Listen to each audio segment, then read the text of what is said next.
देखिए यहाँ पर जो 2017 में फर्स्ट क्वेश्चन पूछा गया था, दांडी यात्रा शुरुआत महात्मा गांधी ने कहाँ से की थी? दांडी, पोरबंदर, अहमदाबाद और साबरमती आश्रम। बताइए। और इसके रिलेटेड और भी इंफॉर्मेशन हो आपको तो वो भी बताइएगा, कब शुरू की, डेट क्या थी, इनके साथ कितने लोग थे, इस तरह की इंफॉर्मेशन अगर आपको हो तो जरूर बताइए, नहीं तो मैं फिर आपको बाद में बताऊंगी। ठीक है। देखिए दांडी यात्रा की शुरुआत की बात करें तो ये इन्होंने शुरू की थी साबरमती आश्रम से, जो कि हमारा अहमदाबाद में है। और ये इन्होंने यात्रा शुरू की थी, वो नोट कर लीजिए आप, 12 मार्च 1930 को। ठीक है। 12 मार्च 1930 से दांडी यात्रा शुरू की गई थी साबरमती आश्रम से। और इसमें इन्होंने कितने लोग थे? 78। ठीक है। 78 साथी थे इनके, जो कि इस सत्याग्रह के लिए प्रस्थान हुए थे। और ये 24 दिन की लंबी यात्रा थी, जो कि 5 अप्रैल 1930 को दांडी पहुंचे थे, वहां खत्म हुई थी। और 6 अप्रैल 1930 को इन्होंने मुट्ठी भर नमक लेकर सविनय अवज्ञा आंदोलन का श्री गणेश किया था।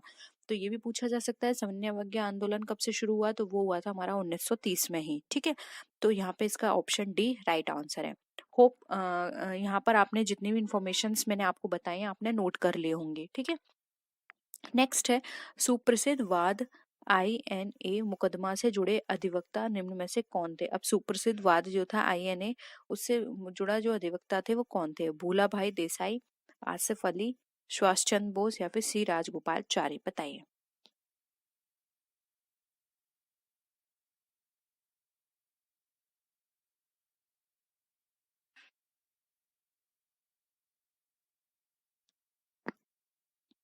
देखिए यहाँ पर एनए मुकदमे की बात की गई है, तो ये थे भूलाभाई देसाई। और इनके साथ कौन कौन थे तो वो भी नोट कर लीजिए। इस मुकदमे की पैरवी की थी कैलाशनाथ काटजू, सर तेज बहादुर सप्रू, जवाहरलाल नेहरू और भूलाभाई देसाई, इन सब ने मिलके की थी।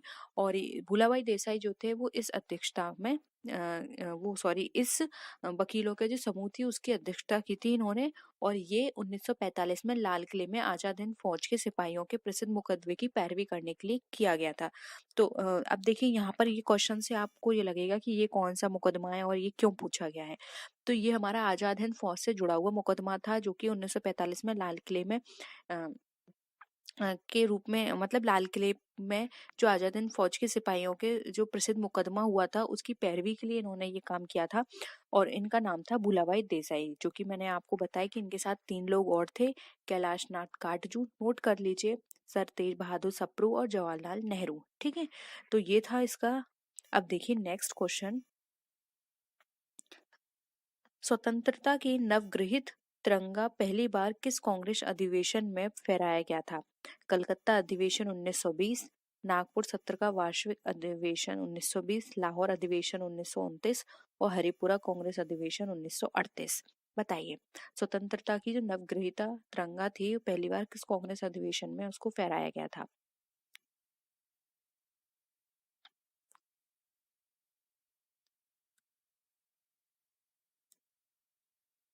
बहुत घुमा के क्वेश्चन कर दिया है, ये इस तरह से भी पूछा जा सकता था कि पहली बार तिरंगा कहाँ पे फहराया गया था स्वतंत्रता के बाद।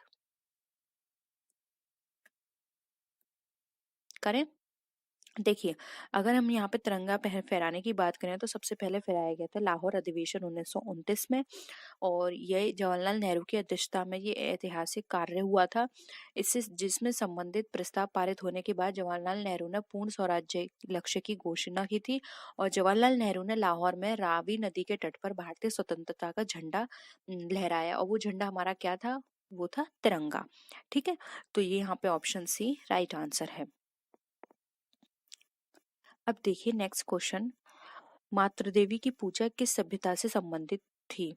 आर्य सभ्यता, भूमध्य सागरीय सभ्यता, सिंधु घाटी सभ्यता या फिर उत्तर वैदिक सभ्यता।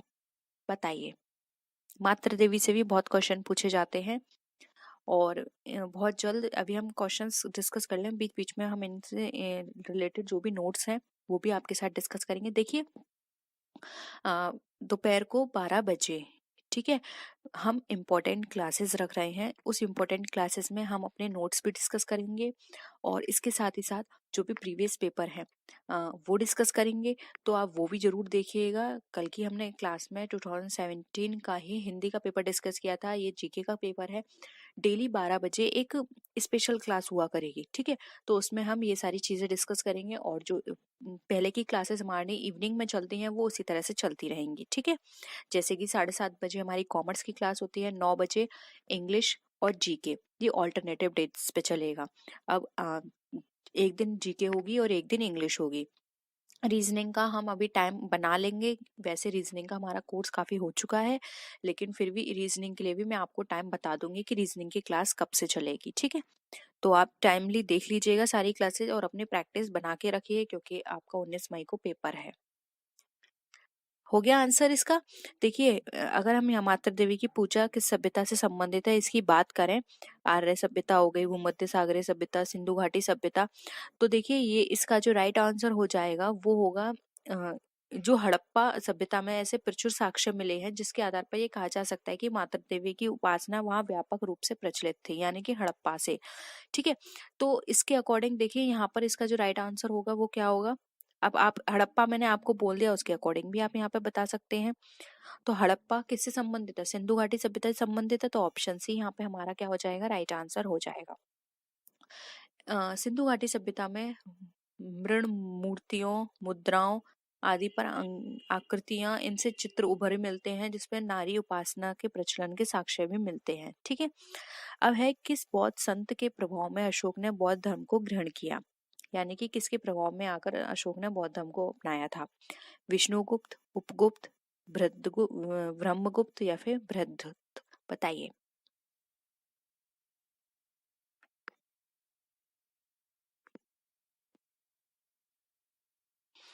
देखिए जो यहाँ पर अशोक की बात की गई है, तो अशोक ने जो बौद्ध धर्म ग्रहण किया था वो किया था उपगुप्त संत थे उनके प्रभाव में आकर।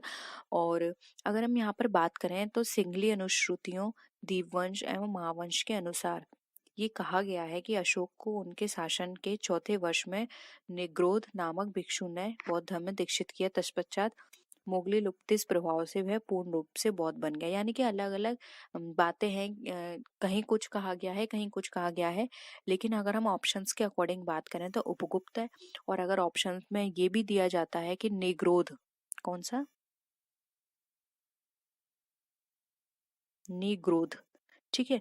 अगर उपगुप्त की जगह निग्रोध दिया हो तो आप उस पर भी टिक कर सकते हैं, क्योंकि कहीं ये बात की गई है कि निग्रोध नामक भिक्षु के प्रभाव में आकर बौद्ध धर्म की दीक्षा ली। और कुछ लोगों का कहना है कि उपगुप्त नामक बौद्ध भिक्षु को इनका इसका श्रेय जाता है। तो आप देख लीजिएगा, ऑप्शन में निग्रोध है तो उसको टिक करिए और उपगुप्त है तो उसको टिक करिए, ठीक है। वैसे दोनों नहीं आएंगे एक साथ में। नेक्स्ट देखिए। देखिए मैं चाहूँ तो आपको डायरेक्ट आंसर भी बता सकती हूँ, लेकिन मैं बाकी सारी चीज़ें और इसलिए भी डिस्कस कर रही हूँ क्योंकि प्रीवियस पेपर करने का एक मेथड ये भी होता है कि जब भी आप प्रीवियस पेपर करें तो उसमें जो भी ऑप्शंस दिए हैं उनको भी अच्छे से डिस्कस कर लें, क्योंकि एग्जाम में जो इस बार ऑप्शंस हैं वो अगली बार क्वेश्चंस भी बन सकते हैं, यानी कि घुमा के दे देते हैं क्वेश्चंस को, ऑप्शंस बना देंगे ऑप्शंस को क्वेश्चंस। इसलिए मैं आपको डीपली बता रही हूँ। यूं मैं आपको बस डायरेक्ट आंसर नहीं बता सकती, ठीक है। तो अगर आपको टाइम लगता है, ज़्यादा वेस्ट हो रहा है, तो आप बाद में जब ये ऑफलाइन हो जाएगी तब देख लीजिएगा।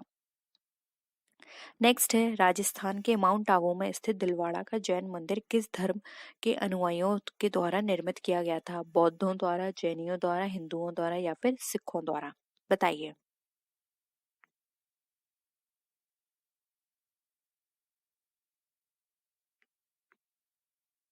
देखिए दिलवाड़ा मंदिर जो है वो जैनियों द्वारा निर्मित किया गया था। ये कहा जाता है कि भीम प्रथम के सामंत बिमल ने आबू पर्वत के में पर ये दिलवाड़ा मंदिर है और इसका निर्माण किया था जैनों द्वारा। इसलिए इसे जैन मंदिर का निर्माण भी करवाया था। यहाँ पे आपको जैन मंदिर भी मिलेंगे, ठीक है। नेक्स्ट है, गीत गोविंद के लेखक कौन थे, जयदेव, कल्हड़, कालिदास या फिर राजा राव। बहुत सिंपल है ये क्वेश्चन, बताइए क्या होगा आंसर। देखिए गीत गोविंद जो है इसके लेखक थे जयदेव। इस पुस्तक में इन्होंने कृष्ण की गोपियों संग लीला की वर्णना की है, किस तरह से उन्होंने गोपियों के संग लीला की थी, और इन गोपियों में सबसे ज्यादा राधा के बारे में वर्णन मिलता है। ठीक है, नेक्स्ट देखिए, दिल्ली का वह कौन सुल्तान था जिसने खलीफा से किसी भी प्रकार की पदवी ग्रहण नहीं की थी? बलबन, कुतुबुद्दीन ऐबक, अलाउद्दीन खिलजी या फिर इल्तुतमिश? बताइए।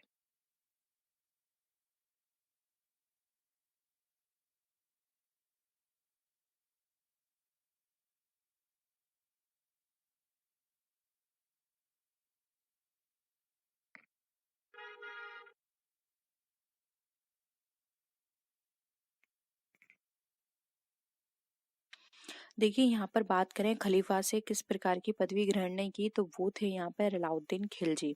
अब थोड़ा सा इसके बारे में जान लेते हैं। देखिए, अगर हम बात करें जियाउद्दीन बर्नी के कथानुसार, अलाउद्दीन खिलजी जो था वो दिल्ली का पहला ऐसा सुल्तान था जिसने धर्म पर राज्य का नियंत्रण स्थापित किया था, यानी कि धर्म के ऊपर राज्य का नियंत्रण कर रखा था। और अलाउद्दीन ने राजपथ के विषय में बलबन के विचार को पुनः जीवित किया। वह राजा की सार्वभौमिकता में विश्वास रखता था, जो पृथ्वी पर ईश्वर की प्रतिनिधि है। वो खुद को क्या कहता था कि मैं ईश्वर का, पहले उसने खुद को ईश्वर कहा, लेकिन किसी ने उस पर विश्वास नहीं किया, फिर उसने कहा कि मैं ईश्वर का एक प्रतिनिधि हूँ। ठीक है, प्रतिनिधि मात्र हूँ, खुद उसने खुद को ईश्वर की जगह रखा। उसने अपनी शक्ति की वृद्धि के विषय में खलीफा से भी किसी प्रकार की कोई अनुमति लेना आवश्यक नहीं समझा। इसलिए यहाँ पे ऑप्शन सी हमारा राइट आंसर हो जाएगा। अब नेक्स्ट क्वेश्चन देखिए, हमारे सौर मंडल का कौन सा ग्रह आकार में पृथ्वी के समान है? बुध, मंगल, शुक्र या बृहस्पति?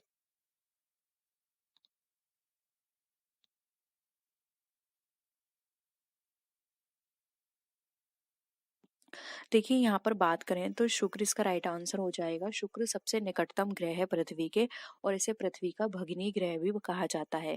और अगर इसके घनत्व, आकार और व्यास की बात करें तो ये पृथ्वी के समान ही है। इसे सांझ का तारा भी कहा जाता है, इसे भोर का तारा भी कहा जाता है। यह चमकीला और सबसे गर्म ग्रह है। गर्म ग्रह क्यों है?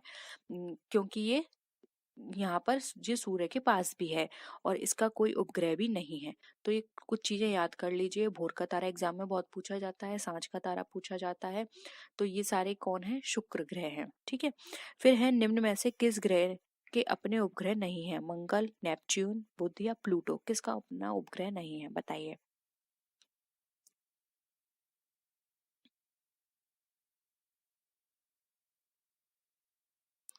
अब देखिए, मैंने अभी आपको ऊपर बताया था शुक्र शुक्र का अपना उपग्रह नहीं है, लेकिन शुक्र यहाँ ऑप्शन में नहीं है, तो एक और याद कर लीजिए, बुध और शुक्र, इन दोनों के ही अपने उपग्रह नहीं है। अब उपग्रह क्यों नहीं है, इसका रीजन भी मैं अभी आपको ऊपर बताया था कि ये सूर्य के बहुत नजदीक है, इसलिए इनके कोई उपग्रह नहीं है। सूर्य के निकटता के कारण इनका उपग्रह नहीं है। ठीक है, और शुक्र को ज्यादा चमकीला भी क्यों कहा जाता है, गर्म ग्रह क्यों कहा जाता है? क्योंकि ये सूर्य के निकट है।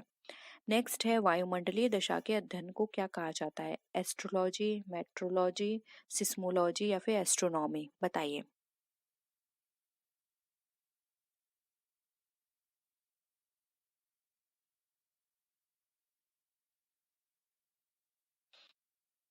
यहाँ पर बात की गई है वायुमंडलीय दशा के लिए।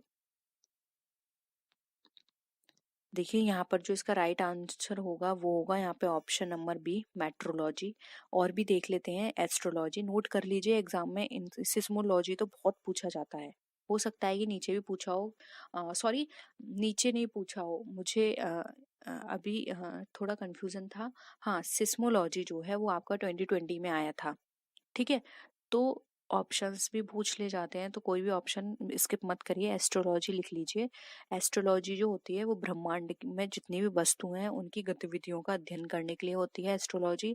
मेट्रोलॉजी हो गई वो वायुमंडलीय दशा के अध्ययन की, सिस्मोलॉजी हो गई हमारी भूकंप और उनके तरंगों का अध्ययन करना, और एस्ट्रोनॉमी की बात करें तो एस्ट्रोनॉमी ब्रह्मांडीय वस्तुओं की गति का मानव के साथ संबंध। यानी कि एस्ट्रोनॉमी के अंदर हम क्या करते हैं, आपने देखा होगा एस्ट्रोनॉट जाते हैं और वो ये देखते हैं कि वहाँ पे जीवन है या नहीं, इंसान किस तरह सांस ले सकता है, मतलब मानव के साथ किस तरह संबंध है, ये देखा जाता है एस्ट्रोनॉमी के अंदर। ठीक है, अब नेक्स्ट देखिए, विश्व की सबसे बड़ी नदी माजुली किस राज्य में अवस्थित है? अरुणाचल प्रदेश, आसाम, त्रिपुरा या फिर मिजोरम? बताइए।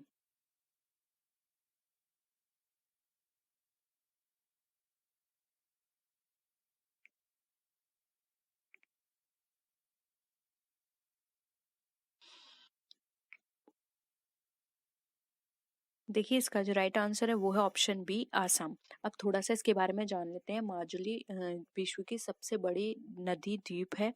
यह द्वीप जो है वो असम की राजधानी गुवाहाटी से लगभग 200 किलोमीटर पूर्व में अवस्थित है।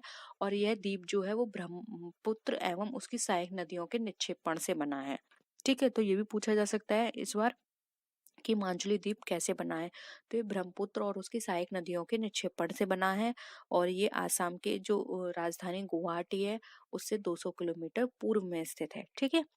अब है पश्चिमी घाट के उत्तरी भाग को किस नाम से जाना जाता है? कोरोमंडल तट, मालाबार तट, कोकण तट या फिर उत्तरी सरकार सिरकार? बताइए।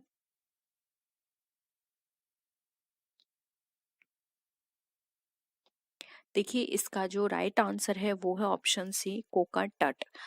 पश्चिमी घाट का जो उत्तरी भाग है वो हमारा कोकण कहलाता है। पश्चिमी तट में अवस्थित जितने भी मैदान हैं गुजरात से प्रारंभ होकर केरल तक जो जाते हैं, यह 1600 किलोमीटर लंबे होते हैं। और इनकी इसमें कौन कौन से राज्य ये आते हैं? महाराष्ट्र, गोवा और कर्नाटक इसमें आते हैं। ठीक है। कितना है? 1600 किलोमीटर का है। ठीक है। तो यहाँ पे ऑप्शन सी जो है कोकण हमारा राइट आंसर हो जाएगा। नेक्स्ट है, किस प्रजाति के वृक्ष नीलगिरी में सामान्य रूप से मिलते हैं? साल, पीर, यूकेलिप्टस और टीक? बताइए।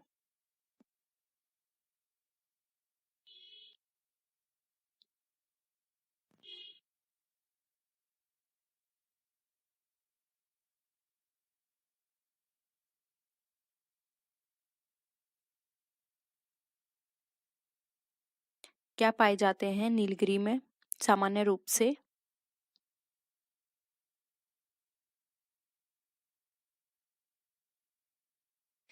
जल्दी आंसर करिए।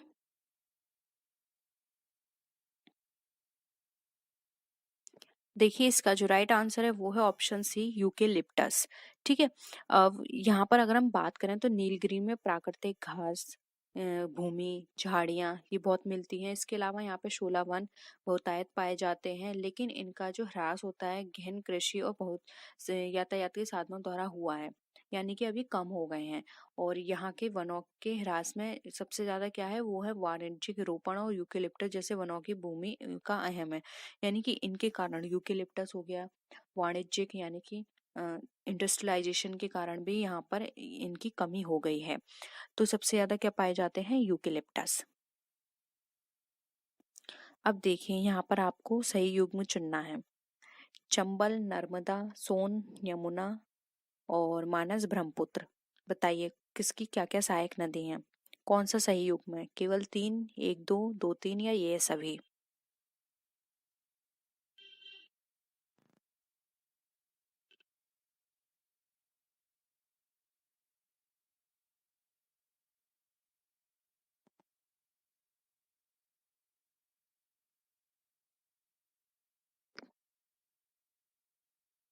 बताइए क्या होगा राइट आंसर। देखिए, इसमें जो सही युग्म है वो है केवल तीसरा, जो कि है मानस और ब्रह्मपुत्र। ब्रह्मपुत्र की सहायक नदी है मानस। अब देख लीजिए, एक बार यहाँ पर आप नोट कर लीजिए गंगा की सहायक नदी कौन कौन सी हैं। तो देखिए, गंगा की सहायक नदी आप नोट करिए, गोमती, सोन, घाघरा, कोसी और महानदी, ये गंगा की सहायक नदी हैं। अब बात करें यहाँ पे यमुना की, तो यमुना की सहायक नदी है चंबल, केन और वेतवा। ब्रह्मपुत्र की बात करें तो ब्रह्मपुत्र की है मानस, लोहित, दिवांग, दिहांग आदि। ठीक है। ठीक है ना। तो यहाँ पे ऑप्शन थ्री जो है वो हमारा राइट आंसर हो जाएगा। अब आपको ये बताना है, यहाँ पर जो चंबल है वो सहायक नदी किसकी है, यानी कि इसकी मुख्य नदी क्या है और सोन की मुख्य नदी क्या है? ठीक है। क्वेश्चन है यहाँ पर हमारा, निम्नलिखित में से कौन सा भारत की निम्न कृषि उत्पादकता के लिए उत्तरदायी नहीं है? सहकारी कृषि, आवश्यक आधनों की उपलब्धता, भूमि के उपभाग और उसकी अधिकारिता, या फिर कमजोर वित्त व्यवस्था और विपणन? बताइए।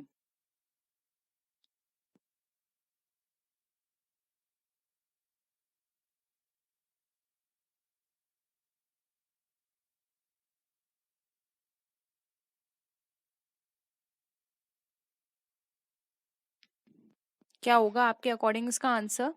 जल्दी कमेंट करिए। देखिए यहाँ पर आवश्यक आदानों की उपलब्धता, उपलब्धता कैसे यहाँ पर उत्तरदायी हो सकती है? नहीं है, ठीक है। यहाँ पे उपलब्धता अगर हम बात करें तो उपलब्धता तो हमारे लिए बहुत अच्छी है। यहाँ पे सहकारी कृषि हो सकती है, भूमि के उपभागों और उसकी अधिकारिता हो सकती है, कमजोर वित्त व्यवस्था और विपणन हो सकती है, ठीक है। अब देखिए, यहाँ पे कुछ और कारक भी हैं, वो भी मैं आपको बता देती हूँ। जैसे जोतों का आकार छोटा होना, उसके कारण भी हमारी कृषि उत्पादकता में कमी आएगी। कृषि में यंत्रीकरण और मशीनीकरण का अगर अभाव होगा, उससे भी हमें कृषि कृषि उत्पादकता हमारी प्रभावित होगी। और जो वित्त की अनुचित प्रयोग हो गया, आवश्यक कृषि आदानों के अभाव के कारण, यानी कि हमारे पास अगर अच्छे से मशीनरी नहीं होगी, हमारे पास फाइनेंस नहीं होगा, या फिर हमारे पास जो खेत है उसका जो आकार है वो छोटा होगा, तो इसमें हमारी उत्पादकता क्या है, कम आएगी, ठीक है। नेक्स्ट देखिए अब, इनमें से कौन लोकतांत्रिक व्यवस्था के लिए अपरिहार्य है? स्वतंत्र और निष्पक्ष चुनाव, अवसर की समानता, अधिकारों की सुरक्षा और ये सभी। बताइए।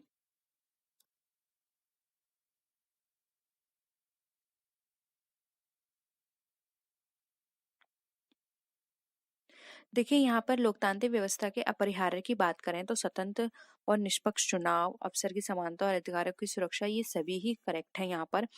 लोकतंत्र के 5 गुण धर्म होते हैं मुख्यतः, अगर आप चाहते हैं तो नोट कर लीजिए। देखिए, पहला है निर्वाचित प्रतिनिधि, दूसरा है प्रतिनिधियों के निर्वाचन के लिए निष्पक्ष चुनाव, तीसरा है नागरिक अधिकार, चौथा है विधि का शासन और पांचवा है स्वतंत्र न्यायपालिका।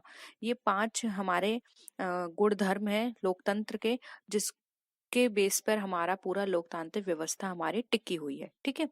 अब देखिए, संविधान किस तिथि को पूर्णतः बनकर तैयार हुआ था, आपको ये बताना है। 26 जनवरी 1950, 26 दिसंबर 1949, 26 जनवरी 1949 या फिर 30 नवंबर 1950।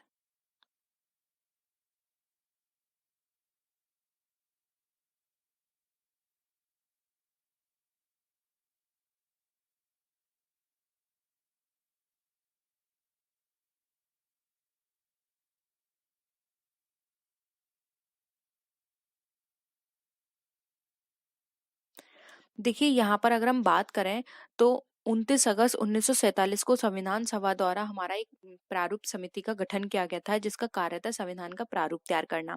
इस समिति के आपको अध्यक्ष पता होने चाहिए, पूछे जा सकते हैं, तो इनके अध्यक्ष थे डॉक्टर भीमराव अंबेडकर। और अगर हम बात करें कि ये कब निर्माण इसका पूरा हुआ था, तो वो हुआ था 26 नवंबर 1949, ठीक है। और 26 जनवरी 1950 को संविधान हमारे देश को क्या हो गया था, लागू हो गया था। लेकिन यहाँ तो पूर्णतः बनकर तैयार होने की बात की जा रही है। तो यहाँ पर इसका जो राइट आंसर हो जाएगा वो हो जाएगा यहाँ पे ऑप्शन नंबर, देखिए बताइए, अब तो मैंने आपको इतना बता दिया, क्या होगा आपके अकॉर्डिंग आंसर? सी, 26 नवंबर, ठीक है। इसको हमारा संविधान जो है पूर्णतः बनकर तैयार हो गया था, और लागू कब हुआ था वो 26 जनवरी 1950 को, जिस के बाद से हमारा रिपब्लिक डे सेलिब्रेट होता है, ठीक है। अब नेक्स्ट देखिए, भारत के संविधान में मौलिक अधिकार कौन कौन से हैं? मूल अधिकार के एक भाग के रूप में, चौथे संविधान संशोधन द्वारा जोड़ा गया, संसद द्वारा जोड़ा गया, या फिर 92 संशोधन द्वारा जोड़ा गया। मूल अधिकार, भारत के संविधान में मौलिक अधिकार किस तरह से जोड़ा गया, आपको ये बताना है।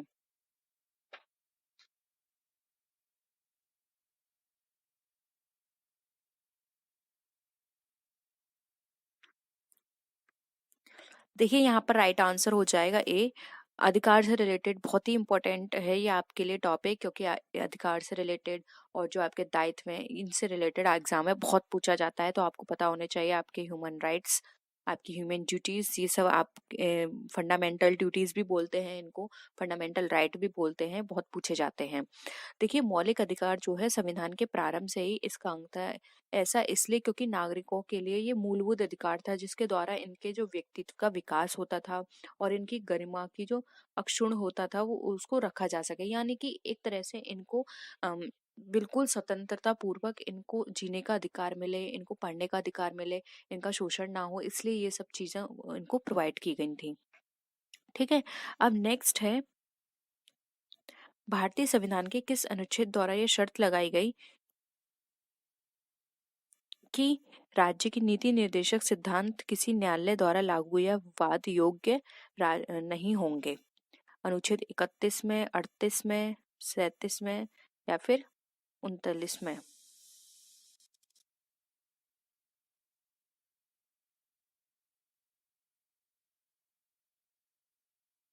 बताइए। देखिए, अनुच्छेद 37 के अंदर ये उल्लिखित किया गया था कि जो भी हमारे नीति निर्देशक सिद्धांत हैं, उनके संदर्भ में क्रियान्वयन प्रक्रिया को बताता है। यानी कि नीति निर्देशक सिद्धांत के बारे में हमें जो ये सारी चीजें बताई जाती हैं, वो किस अनुच्छेद के अंदर बताई जाती हैं? वो बताई जाती है अनुच्छेद 37 के अंदर। ठीक है, तो यहाँ पे ऑप्शन सी हमारा राइट आंसर हो जाएगा। नेक्स्ट क्वेश्चन देखिए, भारत के संविधान के अंतर्गत नीति निर्देशक सिद्धांतों का मुख्य उद्देश्य क्या था? लोक कल्याणकारी राज्य की स्थापना, धर्मनिरपेक्ष राज्य की स्थापना, कार्यपालिका के मनमाने कार्य की जांच करना या फिर कार्य राज्य द्वारा विकास के नए अवसर उपलब्ध कराना। बताइए।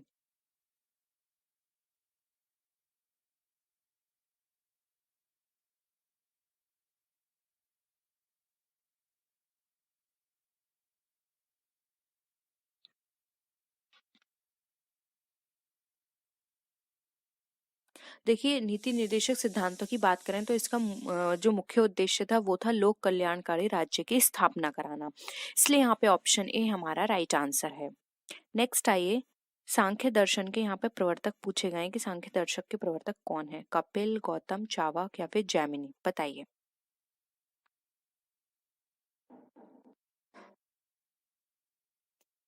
देखिए, राइट आंसर है इसका कपिल, ए। अब इनके भी नोट कर लीजिए। गौतम न्याय के हैं, चावाक के हैं चावाक दर्शन। ठीक है, चावाक दर्शन। और जैमिनी हमारे किसके हैं? जैमिनी है पूर्व मीमांसा के। किसके? पूर्व मीमांसा।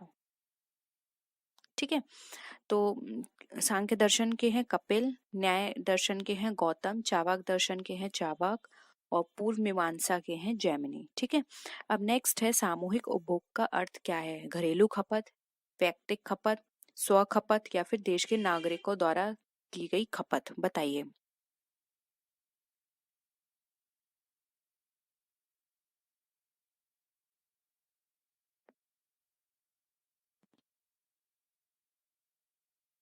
क्या होगा आपके अकॉर्डिंग इसका आंसर?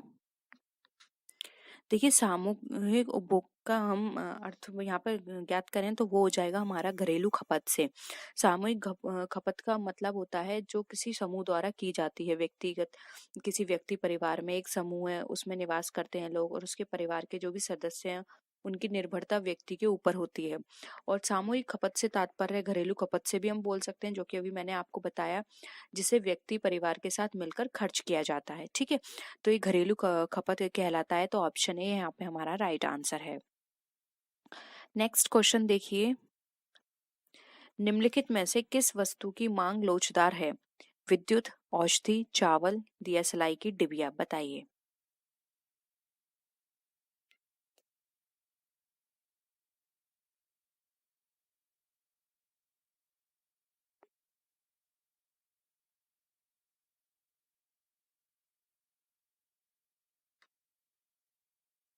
क्या होगा इसका राइट आंसर?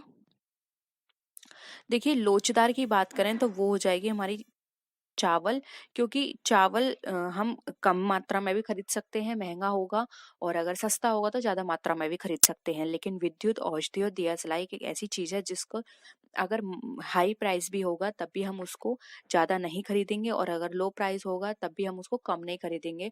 वो जितना यूज होती है उतना ही हम यूज करेंगे।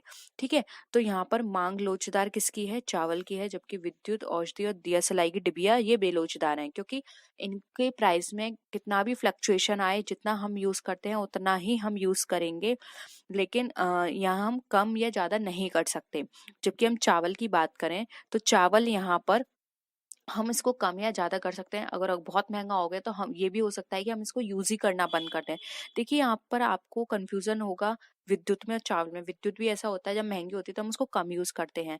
लेकिन यहाँ पे कम यूज़ की बात नहीं है, यहाँ एकदम इसकी बात है कि हम उसको बिल्कुल ही यूज़ करना बंद कर दें। देखिए महँगी होती है अगर बिजली, तब भी हम क्या करते हैं, यूज़ करते हैं। कम यूज़ करते हैं लेकिन यूज़ करना बंद नहीं करते। लेकिन चावल हम यूज़ करना बंद कर सकते हैं। और अगर सस्ती होती है तब भी हम जो बिजली है या विद्युत है वो ज़्यादा यूज़ नहीं कर सकते। जितनी यूज़ होती है उतनी ही यूज़ करेंगे, लेकिन चावल हम ज़्यादा यूज़ कर सकते हैं, ठीक है? इसलिए यहाँ पर चावल इसका राइट आंसर हो जाएगा। नेक्स्ट है, नकदी रिजर्व अनुपात और खुली बाजार क्रिया निम्नलिखित में से किसके उपकरण हैं? राजकोषीय नीति, मौद्रिक नीति, बजटीय नीति या फिर व्यापार नीति? बताइए।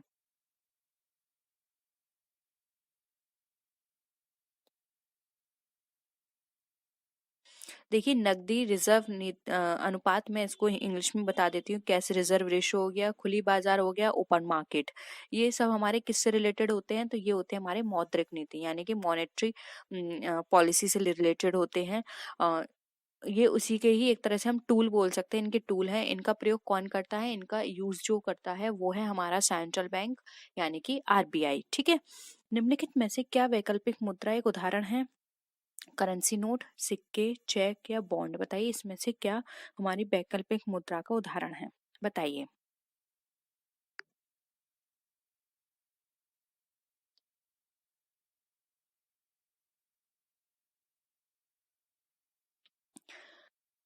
आपको पता होगा वैकल्पिक मुद्रा क्या होती है। देखिए हमारी मुद्रा को दो पार्ट में डिवाइड किया गया है। एक होता है हमारा कानूनी निविदा और दूसरा होता है हमारा वैकल्पिक मुद्रा।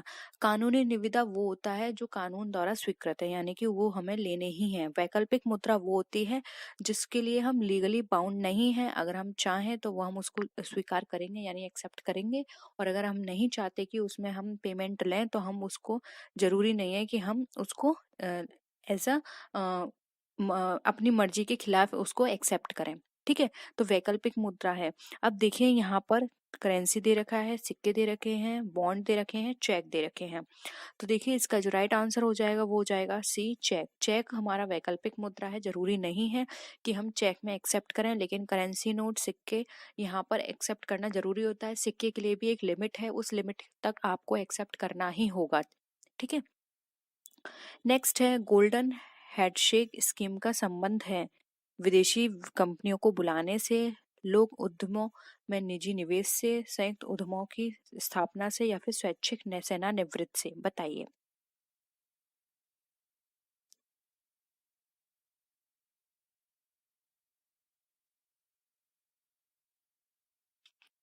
देखिए जो गोल्डन हैंडशेक है, पहले ये जान लीजिए, ये हमारी इसका स्टार्टिंग हुई थी 1960 के टाइम में, ब्रिटेन में हुआ था। इसका एक काम था इस योजना में कि जो भी स्वैच्छिक सेवानिवृत्त हुए हैं उनके विकास से संबंधित था यानी कि उनके डेवलपमेंट से। तो यहाँ पे ऑप्शन डी, स्वैच्छिक सेवानिवृत्ति से जो भी लोग थे उनको यहाँ पर उनके डेवलपमेंट के लिए बात की गई थी इसके अंदर। तो यहाँ पे ऑप्शन डी राइट है। अब देखिए ये क्वेश्चन कितना अलग है 2017 में जो पूछा गया है, ठीक है। तो कुछ आप थोड़े जो भी आपके जो जनरल अवेयरनेस है उस पर भी ध्यान दीजिए। निम्नलिखित में से किन पंचवर्षीय, अब देखिए पंचवर्षीय योजना पूछा है, पंचवर्षीय योजना जरूर पढ़िएगा। इनका टाइम पीरियड और इनका ऑब्जेक्ट क्या था, कौन सी पंचवर्षीय योजना किस पर फोकस करके बनाई गई थी, ये आपको याद रखना है, ठीक है। पंचवर्षीय योजना में वास्तविक विकास दर लक्षित विकास दर से कम थी, यानी कि हमें इसमें बताना है कि कौन सी पंचवर्षीय योजना थी जिसमें वास्तविक विकास दर उनके लक्ष्य की जो विकास दर उन्होंने यानी कि जो भी उन्होंने टारगेट रखा था उससे कम थी। आठवीं पंचवर्षीय योजना, चौथी, पांचवी पंचवर्षीय या फिर सातवीं पंचवर्षीय योजना? बताइए।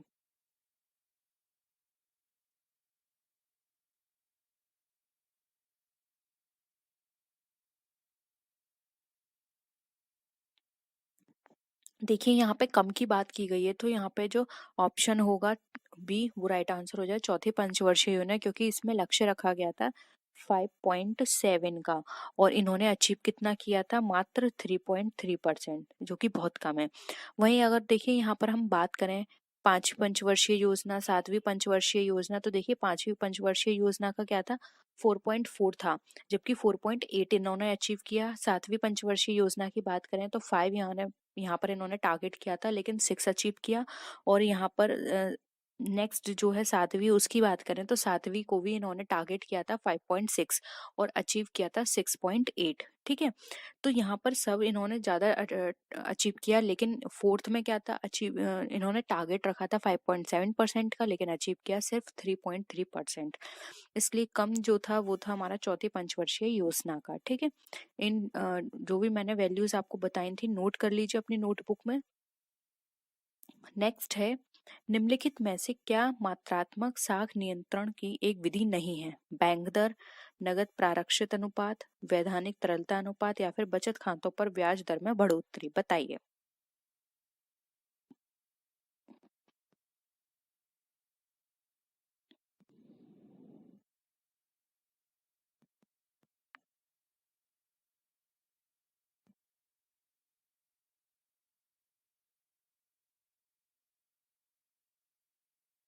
देखिए यहाँ पे मात्रात्मक साख की एक कौन सी विधि नहीं है, तो वो है यहाँ पर आप खुद बता दीजिए, नहीं तो फिर मैं आपको बताती हूँ। जल्दी आप आंसर करिए। देखिए यहाँ पर विधि की बात की गई है, जो भी मॉनेटरी हमारी साख होती है उसको नियंत्रण करने की, यानी कि जो मॉनेटरी एस्पेक्ट हैं उनको हम किस तरह से कंट्रोल करें, तो वो बैंक दर से कंट्रोल किया जा सकता है, नगद प्रारक्षित करके, वैधानिक तरलता के साथ। लेकिन बचत पर हम ब्याज दर में बढ़ोतरी करते हैं तो इससे वो कंट्रोल नहीं होगा, इससे क्या होगा बल्कि और बढ़ जाएगा। तो यहाँ पर विधि नहीं है, कौन सी, ऑप्शन डी यहाँ पे राइट आंसर है, बचत खातों पे ब्याज दर में बढ़ोतरी। ठीक है, तो होप यहाँ पे ये भी क्वेश्चन आपको क्लियर हुआ है। नेक्स्ट आते हैं, तरलता अधिमान क्या होता है? ऑप्शंस हैं, परिसंपत्तियों को नकदी में रखने की इच्छा, बंध पत्रों प्रतिभूतियों को रखने की इच्छा, बैंक जमा रखने की इच्छा, या फिर संपत्ति रखने की इच्छा। बताइए तरलता अधिमान क्या होता है?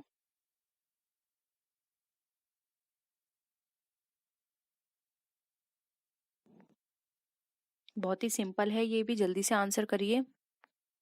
देखिए तरलता अधिमान का मतलब होता है कि आपने पढ़ा होगा कुछ लिक्विडिटी बैंक के अंदर रखी जाती है, तो वो होता है बैंक जमा रखने की इच्छा, यानी कि बैंक में कुछ जमा करने की इच्छा को हम तरलता अधिमान कहते हैं। तो ऑप्शन सी यहाँ पे हमारा राइट है।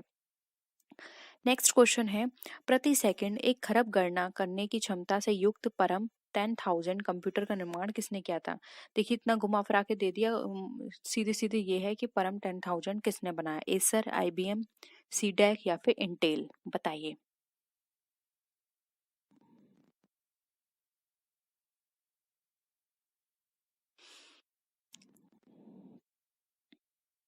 देखिए 28 मार्च 1998 को सीडेक के वैज्ञानिकों ने एक खरब की गणना करने की क्षमता वाले एक कंप्यूटर का निर्माण किया था, जिसको परम 10,000 कहते हैं।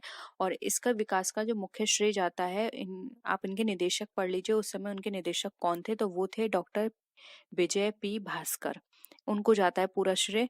और किसने किया निर्माण, तो वो किया था सीडेक ने। तो ऑप्शन सी यहाँ पे हमारा राइट है।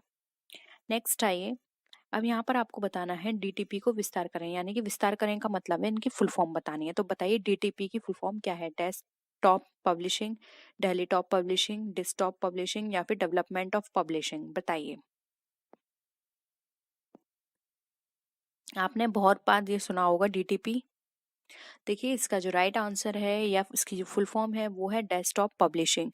तो ऑप्शन यहाँ पर क्या हो जाएगा, ए राइट आंसर हो जाएगा। ठीक है, नेक्स्ट है, गुट निरपेक्षता से तात्पर्य है अपनी नीति को चुनना, शक्ति पुंजों से तटस्थता, विश्व में शांति एवं एकता लाना, या फिर तृतीय विश्व की शक्ति होना? बताइए गुट निरपेक्षता का क्या कार्य है या क्या मतलब है?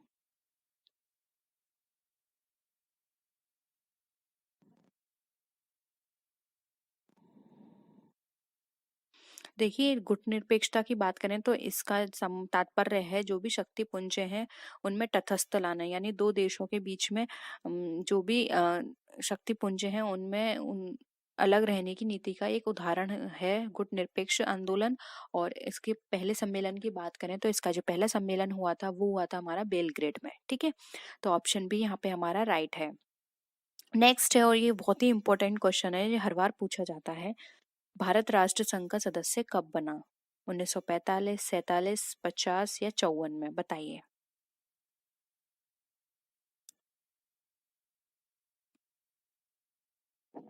देखिए, इसका राइट आंसर है 1945।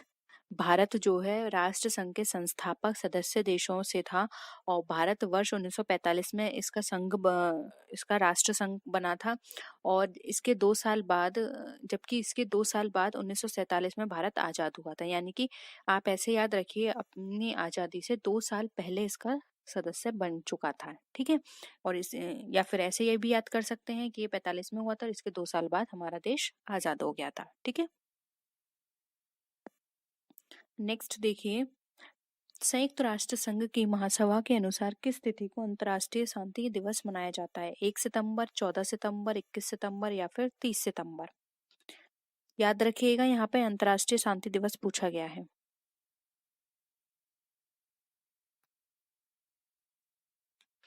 देखिए, शांति दिवस का पहले यहाँ पे मीनिंग समझ लीजिए। तो शांति दिवस का मतलब यहाँ पर ये है कि बिना किसी लड़ाई के शांति को बढ़ावा देना। ऐसा नहीं है कि आप शांति चाहते हो लेकिन आप लड़ रहे हो। ठीक है, बिना लड़ाई के शांति को बढ़ाना है यहाँ पर। और यानी कि किसी भी हिंसा से बचाव को बढ़ावा देता है, किसी प्रकार की हिंसा नहीं होनी है, और जो युद्ध विराम तोड़ने की स्थिति से उत्पन्न होती है।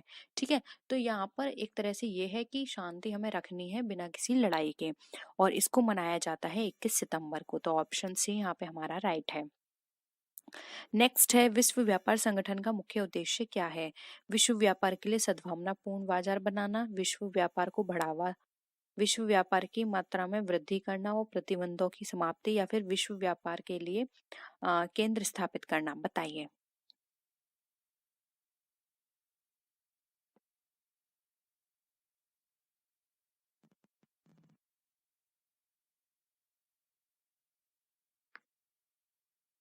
देखिए, विश्व व्यापार संगठन का मुख्य उद्देश्य यही है कि जो भी विश्व व्यापार हो रहा है उसको बढ़ावा देना, और जो जो भी इनमें रिस्ट्रिक्शंस यानी प्रतिबंध लगे हुए हैं उनको समाप्त करना। यानी कि उनको पूरी तरह से स्वतंत्रता देना कि कोई भी देश किसी भी देश से व्यापार कर सकता है। उनमें कोई भी रिस्ट्रिक्शन नहीं हो। वो रिस्ट्रिक्शन किसी भी बेस पर हो सकती है, कोटा के बेसिस पर हो सकती है, और जो आपको कस्टम ड्यूटीज होती हैं उसके बेसिस पर हो सकती है, कि उनको हटाना। और ज्यादा से ज्यादा उनके बीच बहुत, हम यहाँ पर बात करें तो हेल्दी कंपटीशन हो, हेल्दी उनके साथ डीलिंग हो, ये सारी चीजें बताना, ये विश्व व्यापार संगठन का मुख्य उद्देश्य है। ठीक है। तो ऑप्शन सी राइट है। अब नेक्स्ट देखिए, यहाँ पर निम्नलिखित में से कौन सा पुरस्कार खेल क्षेत्र में प्रशिक्षण के लिए दिया जाता है? साहित्य अकादमी पुरस्कार, द्रोणाचार्य पुरस्कार, अर्जुन पुरस्कार और दादा साहब फाल्के पुरस्कार? बताइए, खेल क्षेत्र से संबंधित प्रशिक्षण से संबंधित पुरस्कार किसको दिया जाता है?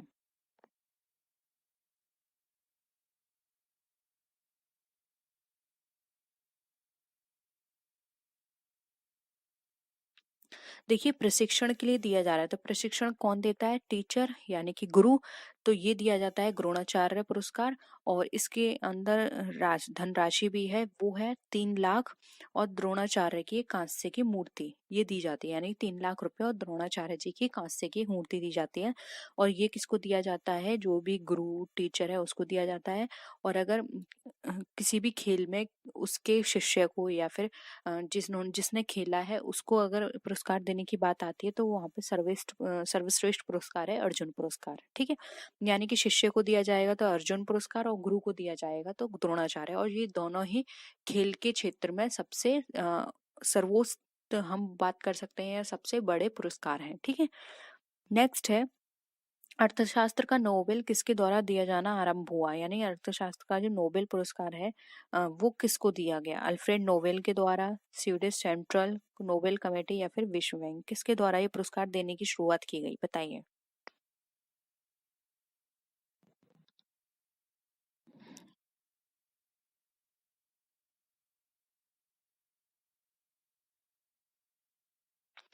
देखिए, अगर हम यहाँ पर अर्थशास्त्र के नोबेल पुरस्कार की बात करें तो ये प्रारंभ किया गया था 1930 में। वो सॉरी जो हमारा सेंट्रल बैंक था, स्वीडन सेंट्रल बैंक, उसके द्वारा उसकी 300वीं वर्षगांठ मनाई गई थी 1966 में। ठीक है, तब से ये शुरू हुआ था। उसके बाद से ये हर वर्ष नोबेल पुरस्कार अर्थशास्त्र के क्षेत्र में दिया जाता है। तो ये स्टार्ट किया था स्वीडिश सेंट्रल बैंक ने। तो ऑप्शन बी यहाँ पे हमारा राइट है। नेक्स्ट देखिए, मूर्ति देवी साहित्य पुरस्कार किसके द्वारा दिया जाता है? मानव संसाधन विकास मंत्रालय या भारत सरकार के द्वारा, साहित्य अकादमी, भारतीय ज्ञानपीठ ट्रस्ट या फिर भारतीय विद्या भवन, किसके द्वारा दिया जाएगा बताइए। देखिए, मूर्ति देवी साहित्य पुरस्कार एक वार्षिक पुरस्कार होता है और ये ज्ञानपीठ संगठन के द्वारा दिया जाता है। तो यहाँ पे ऑप्शन सी जो है वो हमारा राइट आंसर हो जाएगा। अब ये ज्ञानपीठ के द्वारा किस क्षेत्र में दिया जाता है तो ये भी नोट कर लीजिए, भारतीय दर्शन और संस्कृति में उत्कृष्ट योगदान के लिए दिया जाता है। ठीक है, तो ऑप्शन सी राइट है। नेक्स्ट है, संयुक्ता पाणिग्रही का संबंध किस नृत्य से था? भरतनाट्यम, कथक, मणिपुरी या फिर ओडिसी?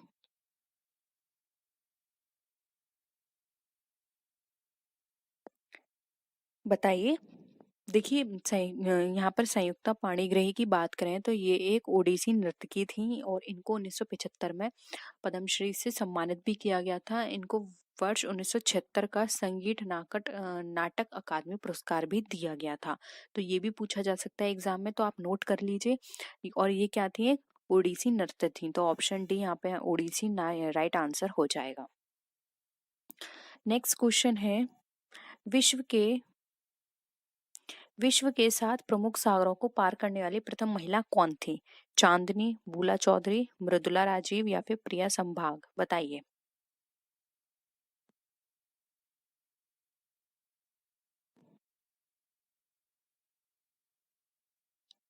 देखिए, जो 7 प्रमुख सागर जो थे उसको पार करने वाली पहली महिला की बात करें तो वो थी यहाँ पे बूला चौधरी। इन्होंने ये पूर्व राष्ट्रीय तैराकी विजेता महिला भी थी। ये पहली ऐसी महिला थी जिन्होंने विश्व के 7 सागर को पार कर किया था। इन्होंने इंग्लिश चैनल 2 बार वर्ष 1989 में और 1999 में पार किया था। ठीक है, इंग्लिश चैनल 2 बार। ठीक है, तो ऑप्शन बी यहाँ पे बूला चौधरी राइट आंसर हो जाएगा। नेक्स्ट है, फ्री थ्रो का संबंध किससे है? वॉलीबॉल, बास्केटबॉल, बैडमिंटन या क्रिकेट? आपने खेला होगा ये गेम फ्री थ्रो, बताइए किससे संबंधित है। देखिए, फ्री थ्रो की बात करें तो ये हमारा बास्केटबॉल से संबंधित होता है। ठीक है, फ्री थ्रो हो गया, एक प्रतिबंध क्षेत्र होता है जिस कोर्ट में फ्री थ्रो और कॉल शॉट पॉइंट एक इस तरह के माध्यम होते हैं। मतलब एक खेलने की तरीका होता है। इसमें अपील विरोधी टीम के द्वारा की जाती है अगर फ्री थ्रो खेलते हैं तो। ठीक है, तो ऑप्शन बी यहाँ पे हमारा राइट आंसर है। नेक्स्ट है, स्पेल ऑन द टाइगर पुस्तक किसके द्वारा लिखी गई थी? जिम कार्वन, वाल्मीकि थापर, सैयद माउंटे गोमरी या फिर अतुल सेठी?